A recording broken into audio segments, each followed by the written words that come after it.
On this episode of Exploring Politics, we bring you a special episode focusing on breaking down the events of Russia and Ukraine's war and how we got where we are today.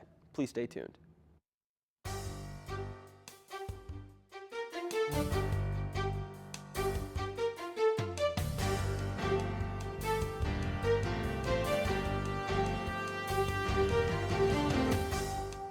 Hi, I'm your host, Peter Rapp, host of Exploring Politics, and today I'm with Matt Barra to interview Dr. Mark Thomas on the events in the Russia-Ukraine war, the developments that have happened recently, and also a general history of the conflict.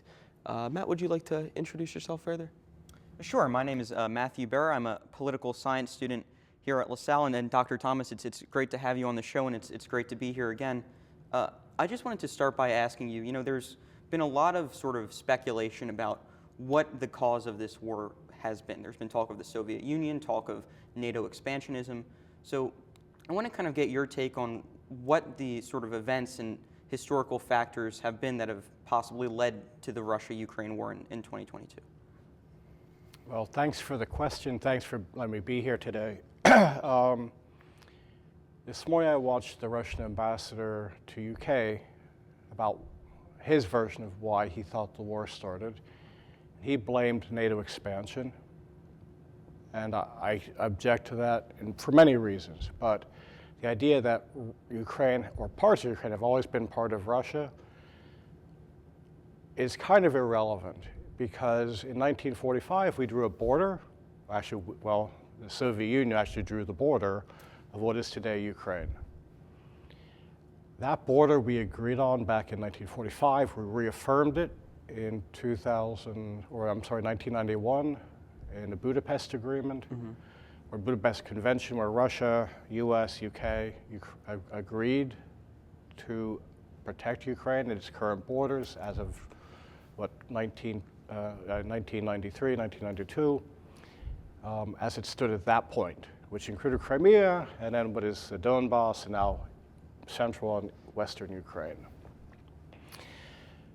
Now, flash forward, there's this warm period of relations between Russia and NATO and the US, during which period Ukraine's relations to Moscow are kind of close, but teetering westward. 2000, well, people say that NATO expansion did it. I'm not so sure. NATO never did anything to really threaten Russia, and it goes back to perceptions about was NATO ever a threat? Well, we put a bunch of training bases in Poland, Latvia, Lithuania. The argument put forward by Salle, which is that we promised in 1991 to Gorbachev that we wouldn't move one inch further towards east. NATO wouldn't move one inch further to the east. That's not a total reading of all the historical documents. So there is an agreement that we won't station combat troops east of the Oder-Neisse line, the East German, West German line. Yeah. However, NATO didn't do that. Now, there was that great period of cooperation. That falls apart, partially because of the US invasion of Iraq in 2003? 2008, Putin declares war on the West. 2014, Maidan Revolution, Ukraine chooses democracy. Putin then takes over the Donbass and then Crimea. Right. Then what leads up between 2014 and I guess we're saying 3 years back, be 2022, if I remember properly, Ukraine's leaning further to the west, joining the EU. Not seriously talking about Ukraine, about joining NATO, but on the table. Yeah. That's when Putin launches his invasion. And make no mistake, this isn't a war between Russia and Ukraine. This is a Ukraine defense of itself from Russian invasion. Yeah. There is no doubt about that. Did NATO or Ukraine provoke the fight? Only insofar as a personality conflict is a two-way event. Did Ukraine agree to concede that they would never join NATO, never join EU? Absolutely not. The Ukrainian people didn't want that. When you talk to Ukrainians nowadays, It may not be as much in favor of staying with Russia as rejection of what Russia brings in terms of prosperity. Ukrainians are looking to the West for the prosperity and for a degree of protection of their borders, what's left of their borders. Could it have come out otherwise? Not with the current president in Moscow. Right. Putin is a very nationalist figure who, obviously, we know he worked with the KGB, and he kind of achieved presidency through running off that nationalism. That kind of fuels the war in Ukraine, the invasion. Well, there's some economics involved in this too. We talked about Ukraine has always been part of Russia's buffer zone. In fact, strategically, all invasions into Russia have come through Poland, then through Ukraine. Allegedly Russia needs Ukraine as a buffer between us and NATO, or us in the West, or Russia in the West. That's only the assumption that the West is aggressive. Yeah. Right. The other part is much more economic. Russian oil passes through Ukraine, or passed through Ukraine, and Russia collected a lot of money from that, a lot of fees for the transit, and then for the actual things that came out of that transit line. And there's a lot of contracts involved in that, a lot of good rubles and a lot of dollars and hryvnia, all right? Yeah. Third thing, when Ukraine shifts towards the West with the Maidan Revolution, about the same time there is oil and gas reserves found off the Crimean coast, which are very valuable and a source of great money for either Ukraine or Russia. Hence part of the reason why Russia takes Crimea right away. And the Russian government is heavily influenced by oil tycoons and oligarchs, right? They have a lot of very wealthy... Leave out the tycoons. The percentage of GDP that comes from natural resources, energy, and gas is significant. Yeah. So, and the oligarchs are there, they're taking money from it, they're close to Putin.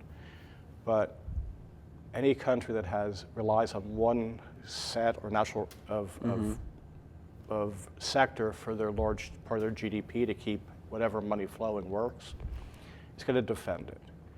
The other part about Crimea, Russia has some strategic needs. Aside from the buffer zone, they want warm water ports. Crimea has essentially the Sevastopol, which is a warm water port for the Russian fleet to get out into the Mediterranean, hence the Indian Ocean, and then out to the Atlantic. The other warm water ports are along the Baltic coast, and then Vladivostok in the east. So Russia has a strong interest in that. Yeah. And Dr. Thomas, you mentioned how this war is fundamentally about Ukraine sort of responding to Russian aggression, about Ukraine's ability to defend itself. Obviously, I think a lot of countries, it's safe to say, have rallied to Ukraine's cause. So what is your take on kind of the overall international response and the response of the West as a result of this war? Support for the war in Ukraine has been strongest in countries that have faced Russian aggression in the past. Yeah. With the rare exception of one or two countries in Eastern Europe, I'm trying to think if it's Romania or Hungary, which have been very warm. Yeah. And I know Hungary has for sure. Most East Europeans who've been under Soviet rule in the past are very much in favor of supporting Ukraine. U.S. response, and it goes back to the dirtiest word in international relations, appeasement. Yeah. And what constitutes peace in our time, as Chamberlain would put it, and what constitutes a point where we have to stand up and say, Yeah. you've crossed the line, now we've got to stand up and show that we're serious about preventing future attacks. Right. Could there be a future invasion of other countries? I look at Kaliningrad, which is up on the Baltic coast, now situated between Poland and Lithuania. It's also it's a military city, a closed city, to a large part closed. And it's also one of Russia's warm water ports. Yeah. Russia needs it, needs access to it. So there's an incentive for Putin to go further. And I remember seeing back when the war originally started, there were plans that Belarus played on their national television, kind of showing maybe that they were thinking about invading into Poland to Ukraine. Do you have any insight on that, or where that went? Because that kind of never came to anything. No, Belarus actually for a while, between 2014 and 2022, was also almost playing an intermediary role between the Russians and Ukrainians through the Organization for Security and Cooperation in Europe. In fact, we call it the Minsk Agreement, the Minsk process, where OSCE was kind of monitoring the lines between the Russian forces and Ukraine. Yeah. Lukashenko will do whatever Putin's bidding is. And he moved further away. And for a while, there's optimism about Lukashenko being much more accommodating for both sides. That shifts dramatically when he almost falls out of power. What would have been the Belarusian Maidan, which Lukashenko puts down with force. And when was that? You're asking me for dates, but it was 2019, 2018. Yeah. And I also remember when North Korea had even threatened to put some troops sort of in Ukraine and to help aid Russia. So my question is, do you think that this war could lead to sort of, or has it led to a sort of coalition of powers between Russia and North Korea? Do you see any sort of unified effort going on there? What North Korea needs right now is hard cash, hard currencies. And essentially what Kim Jong-il did is give North Korean mercenaries to Russia in exchange for cash. And by all accounts, the North Koreans are really lambs to the slaughter right now. In fact, in order to avoid Ukrainian drones, they actually tell one soldier within the unit, stand up, walk around, draw the drone fire, so it doesn't hit us. Right. So North Koreans are literally lambs to the slaughter. Yeah. And they're really and it's really because Kim Jong-il needs the money, or Kim Jong-un, I'm sorry, I get these Kims all mixed up.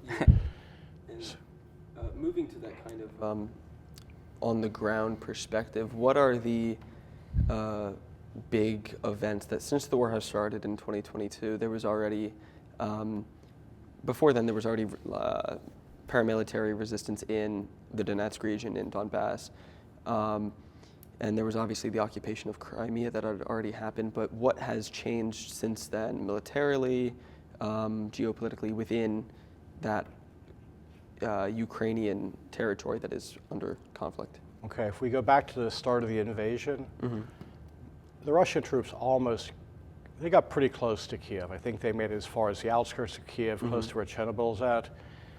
And then Ukrainian forces with Western aid, a lot of Western aid, and I think Ukraine sank the HIMARS, which is a rapid rocket system, to push the Russians back. The lines stalemated a lot, for the most part, around, not far from where the Donetsk and Luhansk regions are. Russia then did take large parts of southeastern Ukraine, including Kherson, Mariupol, which really does provide a land bridge between Russia and then Crimea, which is what Putin really needs. And this, I will honestly say, Ukraine bears a degree of guilt, because Crimea doesn't have a whole lot of fresh water and relies on freshwater supplies had from Ukraine to keep the fresh water going. Because Crimea was under Russian rule or autonomy after it got annexed in 2014, Ukraine was reticent to keep providing fresh water. Well, add to it the presence of this large military force all the way up in Sevastopol, and the fact that Ukraine wasn't keeping the peninsula well watered. Russia needed a land bridge both to get fresh water in, but also to supply the troops and have a transit zone for their own troops to get reinforced or just to get them supplies. Right. So I will call a foul where I see a foul.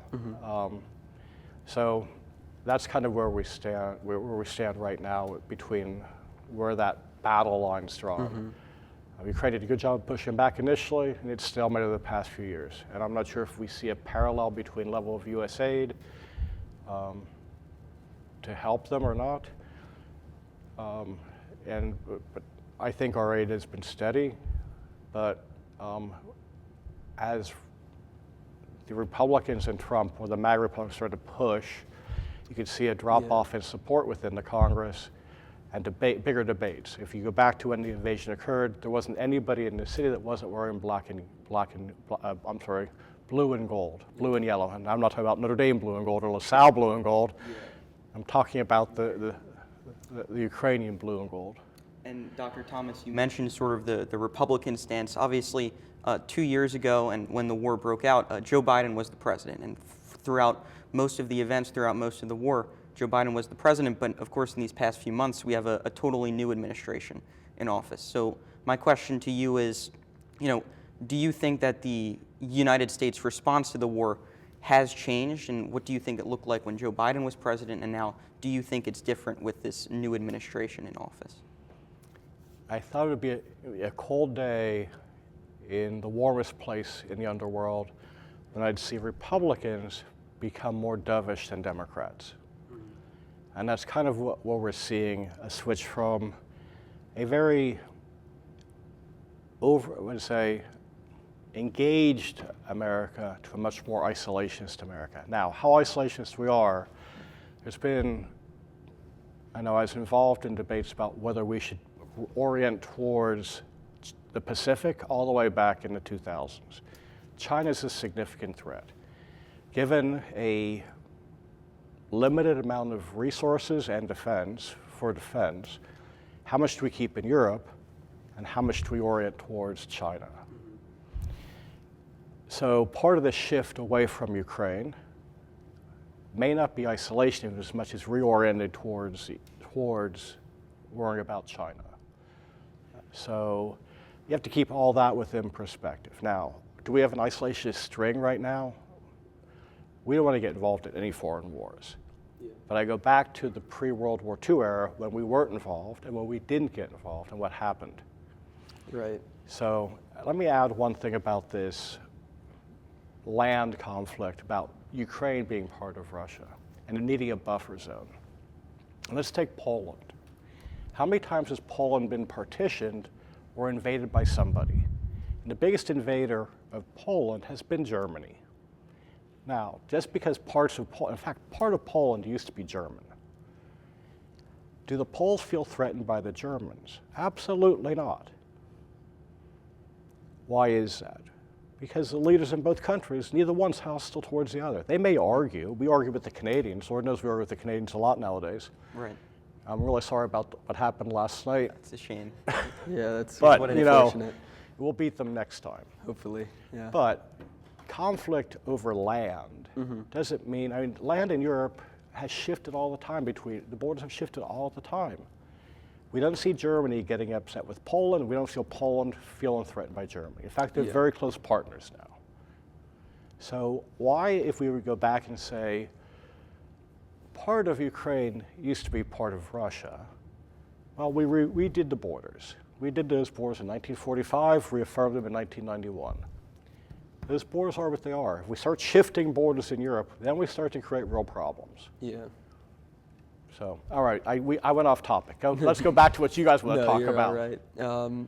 So what was the Biden policy for the Russia-Ukraine conflict? If you could just quickly summarize, like, what they were trying to do. Aid through money, aid through weapons, to what extent they wanted to. Most of our aid for Ukraine, in fact, I just had a long conversation with somebody from Harvard about this, was most of that aid was primarily taking US dollars to buy weapons from ourselves, really, taking it and shifting it to Ukraine. Or is the money flowing directly to Kiev? Well, in comparison, very little. So most of the aid that we really cared about was military aid, to provide the backbone, really, and the manpower, the intelligence, et cetera, not the manpower, thank God, take that off the web, provide the military equipment for the Ukrainians to resist and to push them back. We were providing intel support. Everybody was trying to help them in some way or the other. We were the backbone. The Biden administration kept that up all the way from all 4 years. The Biden administration tried to keep that going. Our policy now is let's end the war. We won't find a soldier out there that doesn't want to see peace. Yeah. But on what terms does the peace come? And again, we go back to appeasement. Are we willing to give up parts of Ukraine and say this is the new Berlin Wall? And worse than that, are we unwilling or willing, and the Trump administration seems at this point unwilling to provide a security guarantee to Ukraine? Yeah, he did just meet with Putin the other day to discuss the beginnings of a peace treaty without even involving Europe or Ukraine. And I mentioned before the show began, the Ukrainians on today's show were crying. Yeah. Essentially, we have superpowers back like when Napoleon and Alexander I negotiated about what Europe would look like. Or after Yalta, when the Big Four negotiated about what Europe would look like. Ukrainians have their own vision of what it should look like. And shouldn't there have to be a degree of what the Ukrainians want? And the news right now is that, at least according to Trump, is that Putin's approval ratings, he has no approval ratings. Zelensky's approval ratings are about 5%. Different poll shows those approval ratings are about 57% among Ukrainians. They may not like the fact that it's Zelensky in power, but they do not want to give in to the Russians. Right. So even if we get a line along that the new Berlin Wall, then we've got to think about, are the Ukrainians going to give up fighting, at least as we used to call them, forest fighters, but guerrillas? Now, more than likely they will. But Zelensky put it on the table. There's rare earth minerals that Trump has agreed we need, and Zelensky has offered as a bargaining chip. In return, he wants a security guarantee. Right. Right, and now you mentioned that dirty word appeasement, which we know throughout history has generally not been a very good strategy when it comes to war and when it comes to appeasement. Obviously now we are seeing these negotiations and potential talks about ceasefires. What do you think, and this has been the question since the war began, what do you think the results ultimately of this war are going to be? How do you think the end result is going to look? The ideal outcome is Ukraine will recover parts of what was taken or all of what was taken in 2014. Totally unrealistic. Right. Yeah. Nobody's willing to fight the Russians and push them out, nor will Russia pull out willingly. That leaves the more realistic outcome is that what's been taken will be kept, and we'll have to live with that for your lifetime, hopefully not your whole lifetime. Because as I said to one of the people after the show today, the human spirit has a strong way of resisting oppression. And you've heard this a million times before, it's not military weapons that brought down the Berlin Wall. It's Billy Joel or the Beatles, blue jeans, and BMWs. It's looking for a more prosperous life. When I talk with Ukrainians who've talked with Russians who have been captured, the Russians are amazed that Ukrainians have indoor plumbing, indoor bathrooms. Now, leave out Moscow and St. Petersburg. The larger cities have indoor plumbing, thank God for small favors. But the average Russian who sees what's available in Ukraine because it turned to the West has to be looking. And, going back to basic human nature, those people want to be fed well, dressed well, have a nice place to live. And it's a basic human desire. And do you think that if this administration does reach a kind of ceasefire agreement where the land that has been taken is kept and the fighting stops, do you think that that could open up the doors to down the road exposure of those Ukrainian regions that have all of those, what we take to just be modern living, having that in the same nation as having more rural, unindustrialized outdoor plumbing still. Do you think that could breed a kind of anger in the people of Russia against the government enough to make a change, or do you see that as kind of a pipe dream? Again, my parallel is going back and thinking about West Berlin, East Berlin, East Germany, West Germany. I would think that seeing that type, if you have a repressive government, it's willing to put down people like Lukashenko, like Putin, no matter how much people strive for it or want it, as long as you have a repressive apparatus that's willing to keep them down or keep division within the country, keep them atomized, you won't see any significant popular uprisings. Navalny tried it. He's now dead. His wife is left. That's all that's left of the resistance, openly still there.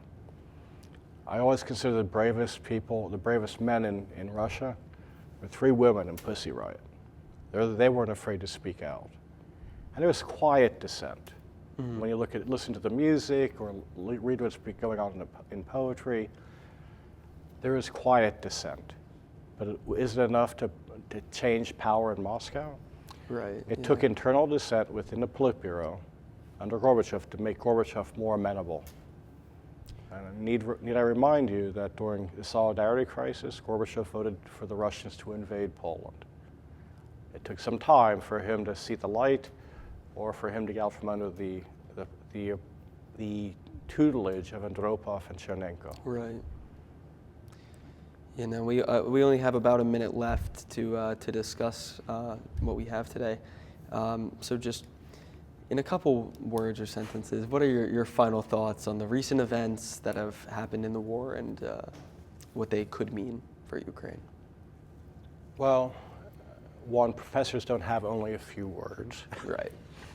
So let's look at the Munich Security Conference and what happened at the Munich Security Conference, which essentially says now Europe has to bear the burden both of NATO and of defending Ukraine.